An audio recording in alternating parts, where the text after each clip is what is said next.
Bahkan saya harus geleng-geleng kepala dengan kelakuan Iwake yang sudah sedemikian totalnya memerankan Wallace D. Kompleksitas karakternya yang full villain membuat film ini menjadi sangat creepy bila dia muncul di frame.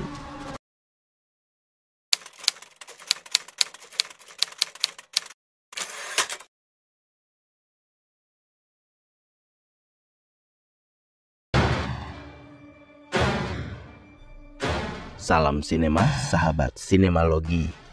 Kisah Tanah Jawa Pocong Gundul adalah film horor yang disutradarai Awi Suryadi.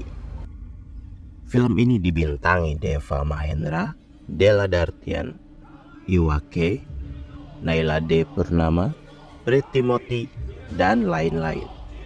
Kisah Tanah Jawa Pocong Gundul bercerita tentang Hao, diperankan Deva Mahendra, yang memiliki kemampuan retrokognisi, yaitu mampu melihat kejadian di masa lalu. Dengan kemampuan itu, Hao menolong Sari, siswi SMK yang hilang diculik pocong berkepala gundul. Bersama Rida, diperankan Della Dartian, mereka berhasil menyelamatkan Sari. Tetapi perbuatan itu ternyata membuat pocong gundul murka dan meneror mereka. Hao lalu melakukan retrokognisi untuk mengintip masa lalu pocong gundul sampai menemukan fakta menyeramkan. Hao harus berhadapan dengan Wallace D, diperankan Iwake, dukun hitam yang dipenuhi ambisi jahat. Jika dibiarkan, pocong gundul akan gentayangan dan memakan lebih banyak korban. Kalian bisa membantu kami dengan klik tombol Super Thanks di bawah video. Kami akan sangat berterima kasih atas berapapun nominal saweran yang kami terima. Buku Kisah Tanah Jawa katanya buku yang menyeramkan bagi yang sudah membacanya.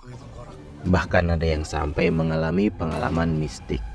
Entahlah, yang jelas adaptasi buku ini memang sangat dinantikan. Karakter Om Hao di film adalah karakter nyata, benar-benar ada, membuat film ini menjadi semakin terasa realnya. Penggunaan bahasa juga sudah luas, tidak terasa Jawakarta seperti film-film horor yang dieksekusi asal-asalan. Set lokasi dengan detail-detail artistik sangat mendukung keotentikan cerita. Penggambaran ritual, mantra, dan adegan klinik lainnya membuat film ini semakin creepy. Film dibuka dengan ngegas dan menggemparkan. Ritual pembacaan mantra juga selalu membuat bulu kuduk berdiri. Nggak kebayang kalau nonton sendirian di dalam bioskop. Suasana menyeramkan yang terbangun sejak awal tak pernah kendur sampai film berakhir.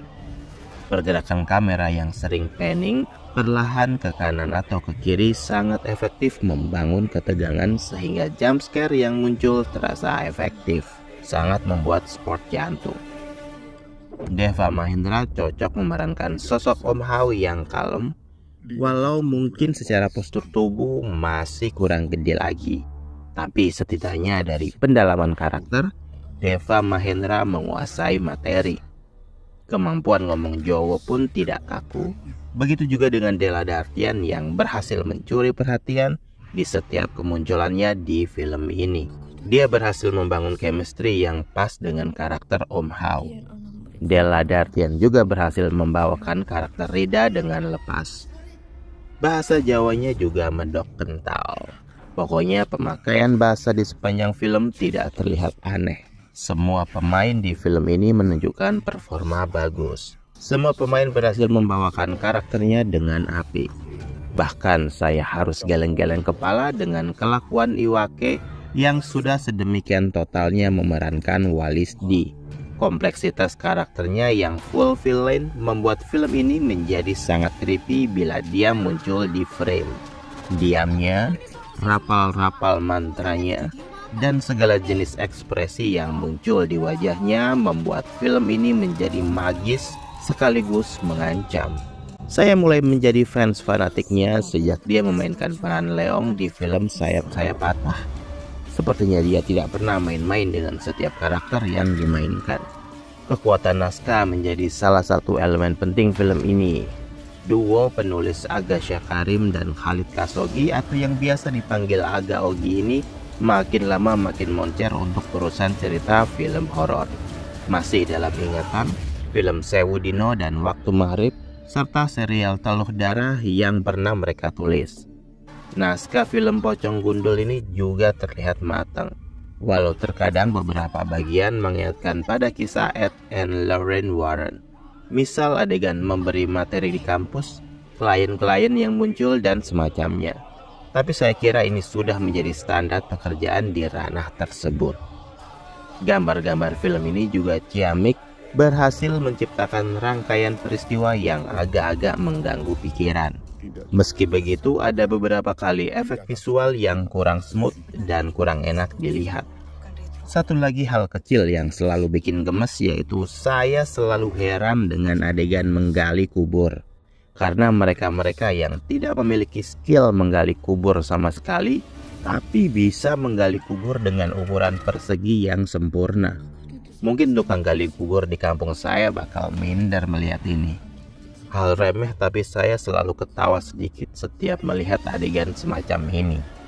Kalau melihat trailernya, ada adegan yang tidak muncul di film, yaitu adegan pocong ngejedotin kepala ke pintu. Di film hanya ditunjukkan dari sudut pandang sebaliknya, yaitu dari balik pintu. Bagi yang belum melihat trailer, bisa jadi akan menduga-duga siapa yang mengetuk pintu di adegan tersebut. Mungkin ini keputusan kreatif pembuat film agar penonton lebih bisa berhayal sendiri. Atau jangan-jangan nanti ada versi uncut-nya seperti KKN di Desa Penari, Pocong Gundul Luwih Dawa Luwih Medeni.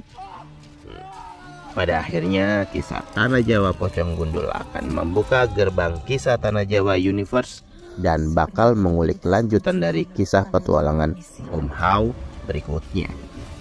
Demikian video reaksi dari film kisah Tanah Jawa Pocong Gundul yang tayang di bioskop. Silahkan like, komen, dan subscribe kanal ini. Cek juga akun-akun media sosial Sinemalogi. Dan jangan lupa, bersinema dahulu, berbahagia kemudian.